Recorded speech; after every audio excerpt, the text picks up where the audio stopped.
ఏం లేదు, ఈ మూడు గీతలు నేర్చుకున్నాం అనుకో ఇంగ్లీష్ రాత చాలా అందంగా నేర్చుకున్నట్టే. ఎట్లా?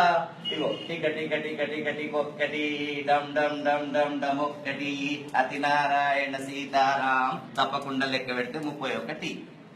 1 2 3 4 5 6 7 8 9 10 11 12 13 14 15 16 17 18 19 20 21 22 23 24 25 26 27 28 30 31 ఇలా రాగానే దీన్ని ఏ విధంగా చేసుకుంటే ఏ, ఇది బి, ఇది సి, ఇది డి, ఇది E, F, G, H, I, J, K, L, M, N, O, P మారిపోతుంది రాత తొందరగా.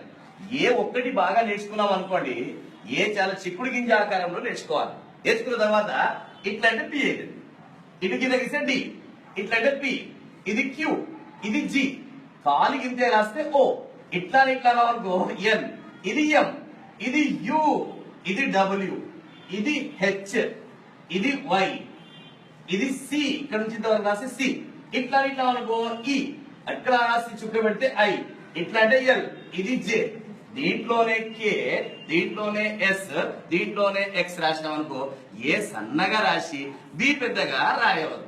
ఏ ఎంత రాస్తామో బి కూడా అంతే రాస్తే బాగుంది. ఇది గుర్తుపెట్టుకోవాలి. పైన 7 1 2 3 4 5 6 7 కింద 6 1 2 3 4 5 6 పైన 7 కింద 6 మధ్యలో 21 1 2 3 4 5 6 7 8 9 10 11 12 13 14 15 16 17 18 19 20 21 పైన ఇగో బి, ఇది డి, ఇది ఎఫ్, ఇది హెచ్, ఇది K, L, T, BDF HK అంటే పై 2 డబ్బాలలో రాయాలి.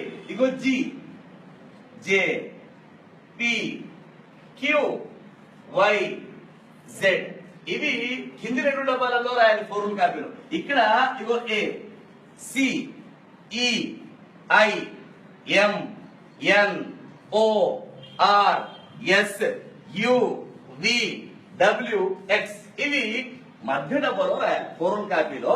ఇవి పై 2 డబ్బాలలో, ఇవి కింది 2 డబ్బాలలో, ఇవి మధ్య డబ్బాలో రాస్తే ఇంగ్లీష్ ఈజీగా మీరు చాలా అందంగా